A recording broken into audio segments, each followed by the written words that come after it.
जहाँ जहाँ डोलूं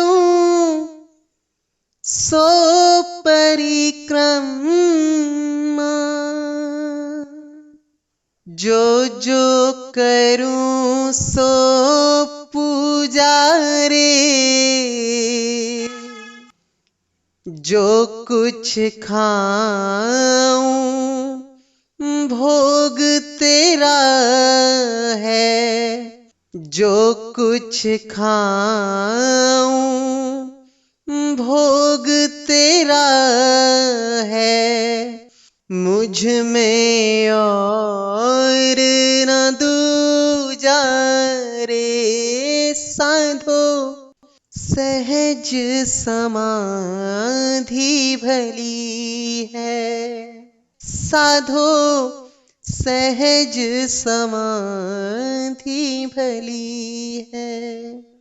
गुरु प्रताप जागी जिस दिन से, दिन दिन अधिक चली है, साधो सहज समाधि भली है। वो उसको हमेशा शिष्य बना के नहीं रखता, वो उसको गुरु बनाता है। इसीलिए बोला गुरु को कीजिए दंडवत, कोटि कोटि प्रणाम, कीट न जाने भृंग को, गुरु कर ले आप समान।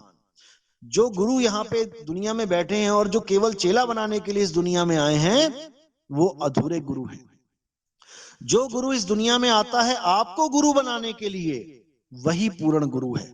क्योंकि गुरु का काम ही यही है कि शिष्य को अपना रूप दे देना, शिष्य के अज्ञान को खत्म करके उसको अपना पूर्ण ज्ञान दे देना।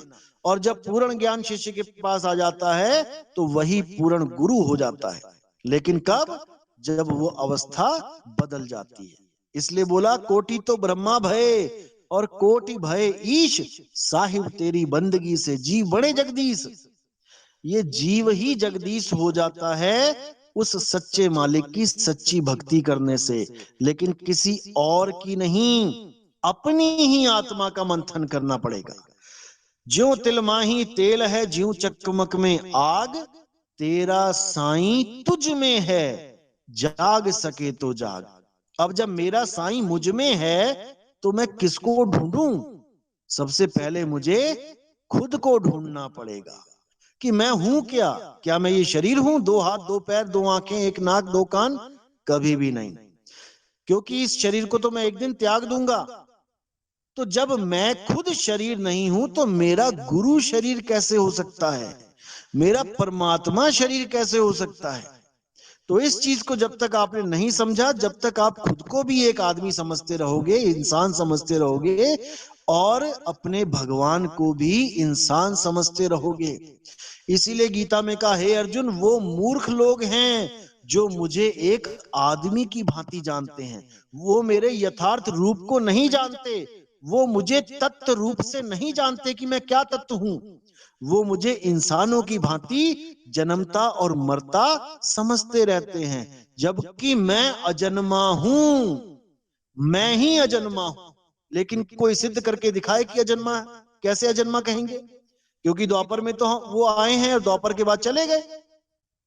हम उसको अजन्मा तभी सिद्ध कर पाएंगे जब हम उनको आत्म स्वरूप में देखेंगे, क्योंकि आत्मा ही अजन्मा है, आत्मा ही शाश्वत है। आत्मा का किसी काल में कभी जन्म नहीं होता और आत्मा कभी किसी काल में उसका अंत नहीं होता।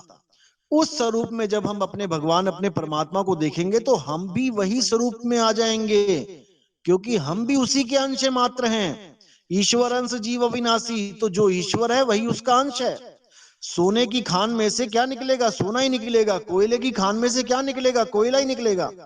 तो इसी प्रकार ईश्वर और अंश में कोई फर्क नहीं है, लेकिन ज्ञान दृष्टि और अज्ञान दृष्टि की वजह से वो भगवान है और हम जीव बने बैठे हैं। और भगवान क्या कहते हैं? हे अर्जुन, जो अंत समय में भी मेरे यथार्थ रूप को जानकर, मुझे तत्व रूप से जानकर ध्याएगा, वो मेरा ही स्वरूप हो जाएगा। इसको भी हम लोग नहीं समझ पा रहे हैं कि हम अगर उनको ध्याएंगे तो हम ही उसका स्वरूप हो जाएंगे, यानी हम खुद कृष्ण हो जाएंगे। लेकिन हम ऐसा कभी सोच भी नहीं सक पा रहे हैं। क्यों? क्योंकि बताने वाले ने हमें भगत बना दिया है और उन्हें भगवान बना दिया है। इसलिए ये दूरी कभी खत्म हो ही नहीं सकती। ये दूरी कब खत्म होगी? जब हम आत्म तत्व को जानेंगे कि वो भी आत्मा और मैं भी आत्मा। अब हम दोनों का मिलन होने से कोई रोक नहीं सकता। दोनों का मिलन यानी कि केवल अवस्था को बदलना है। याद रखना, उनमें और हम में कोई भेद नहीं है। जैसे करंट में कोई भेद नहीं है, सारी दुनिया को चलाने वाला एक ही है, ऐसे ही आत्मदेव सारी सृष्टियों को चलाने वाला है। जो उसको नहीं जान पाता वो जीव अवस्था में भटकता रहता है, और जो उसको जान जाता है वो स्थित प्रज्ञ हो जाता है, वो आत्मा में सिद्ध हो जाता है। अब उसे कोई शस्त्र काट नहीं सकता, कोई अग्नि जला नहीं सकती, कोई वायु उसको सुखा नहीं सकती और जल भिगो नहीं सकता। ये अवस्था प्राप्त हो जाने के बाद सदा सदा के लिए जन्म और मरण खत्म हो जाता है। अन्यथा हम जीव अवस्था में अन्य अन्य लोकों को ट्रांसफर कर दिए जाते हैं। कोई शिवलोक को चला गया, कोई ब्रह्मलोक को चला गया, कोई गणेश लोक को चला गया, कोई सतलोक, अलख लोक, अगम लोक, अनामी लोक को चला गया, स्वर्ग नरक में चला गया, पाताल में चला गया। कहीं ना कहीं जाना ही पड़ेगा, क्योंकि जीव बिना लोक के रह ही नहीं सकता। जैसे आज हम इस दुनिया में रहते हैं, ये मृत्यु लोक है। बिना लोक के हम रह ही नहीं सकते, क्योंकि हम शरीरों के बिना रहना भूल चुके हैं। बिना लोक के, बिना शरीरों के हम कहां रह सकते हैं? हम अपनी आत्मा में रह सकते हैं। कैसे रहेंगे? जैसे एक कछुआ अपने आप में रहता है, जब उसे खतरा भांपता है, जैसे ही वो कहीं भागता नहीं, वो कहीं गड्ढा नहीं खोदने लग जाता छुपने के लिए, वो कोई गुफा को नहीं तलाशता, वो कोई पंख नहीं निकालता उड़ने के लिए। वो जहां पर भी होता है अपने आप को समेट लेता है। जैसे ही वो अपने आप को समेट लेता है, अब शिकारी उसका शिकार नहीं कर सकते। वो सूंघ सांग के चले जाएंगे, लेकिन उसका बाल बांका नहीं होगा। यही गुण हमारे अंदर है, लेकिन हम इसको भूल गए हैं। लेकिन हम कई बार इसको अनुभव भी कर सकते हैं। जैसे एकदम कोई किसी को डरा दे तो देखना उसका शरीर एकदम संकुचित हो जाता है, डर के कारण सिकुड़ जाता है एकदम, वो भय के कारण एकदम हाथ पैर टाइट कर लेता है अंदर की तरफ। आप लोगों ने देखा होगा, ये उसका वास्तविक गुण है सूरत का। यही उसका गुण है कि वो खतरा आने पर एकदम सिकुड़ जाती है, लेकिन मृत्यु का खतरा आने पर वो कोशिश तो करती है, लेकिन उसको कोई भेदी गुरु नहीं मिला होता है कि वो जाए तो जाए कहां, वो सिकुड़े तो सिकुड़े कहां, वो समाये तो समाये कहां। बस इसी अज्ञान के कारण वो अंत समय में क्या करने लग जाती है? कोई गीता का पाठ पढ़ाने लग जाता है, कोई गुरु ग्रंथ साहब का पाठ पढ़ाने लग जाता है, कोई रामायण पढ़ाने लग जाता है, कोई कहता है बेटा वो मंत्र जपो जो गुरुजी ने दिया था, कोई कहता है गुरुजी का ध्यान करो, कोई कहता है देखो गुरुजी आने वाले हैं, देखो आए कि नहीं आए। ये सब अज्ञान है।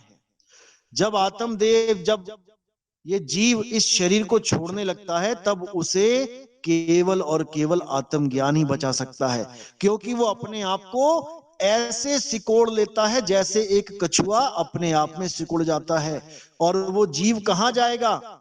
वो सूरत कहां जाएगी, कहां सिकुड़ेगी? वो आत्मा में सिमट जाएगी, जहां से वो निकली थी। इसी को साहेब ने बोला, जाप मरे, अजपा मरे, अनहद भी मर जाए। अंत समय में ये तीनों नाश हो जाएंगे, तुम्हें किसी का सहारा मिलने वाला नहीं है। जाप मरे, अजपा मरे, अनहद भी मर जाए, सूरत समाये शब्द में, वाको काल ना खाए। अगर वो सूरत तुम्हारी आत्मा में सिमट गई, अब तुम्हें कोई अग्नि जला नहीं सकती, कोई वायु सुखा नहीं सकती, कोई शस्त्र तुम्हें काट नहीं सकता।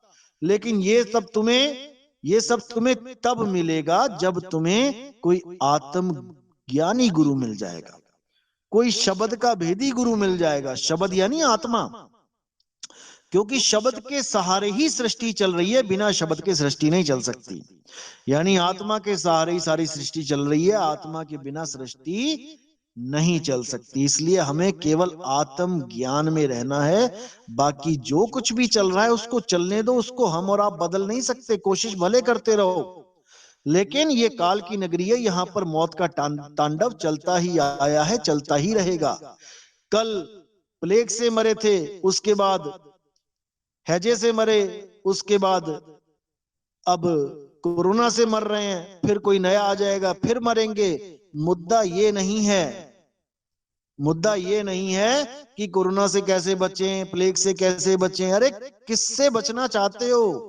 वो काल रूप में अलग अलग रूप लेके बैठा हुआ है। मृत्यु अलग अलग रूपों में मुंह फाड़ के बैठी है और आपका इंतजार कर रही है।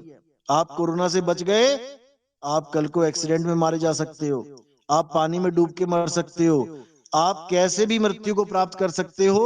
मुद्दा है मृत्यु के वक्त मैंने करना क्या है। मुद्दा ये है, मृत्यु से बचना मुद्दा नहीं है, बच ही नहीं सकता कोई भी। और मृत्यु 10 दिन बाद आए चाहे अभी आए, मुद्दा वही रहेगा कि करना क्या है। अभी बच गए ठीक है, 10 साल और जी लिए, अब 10 साल के बाद वही समय वापस आ जाएगा जो आज है। 10 साल के बाद भी आप ऐसे ही सोच रहे होगे जैसा आज सोच रहे हो, क्योंकि आज भी आप 30, 40, 50 साल बिता चुके हो। क्या कोई फर्क पड़ा मृत्यु के डर में? अगर 20 साल पहले आपको कोई मारने वाला होता और कहता चल मैंने 20 साल तुम्हें दान दे दिए जीने के, तो मान के चलो आज ही वो 20 साल खत्म होने वाले हैं। जैसी हालत तब थी वैसी अब है, 1% भी कोई बदलाव नहीं है। जैसा डर तब था वैसा ही आज है। और 20 साल और जी लोगे तब भी वो 20 साल आज की ही तरह तुम्हारे सामने खड़ा। तो मुद्दा ये नहीं है कि मौत कब आ रही है, मुद्दा ये है कि हमने बचना कैसे है। मृत्यु के वक्त ऐसा क्या करें जो हमें दोबारा जीना ना पड़े।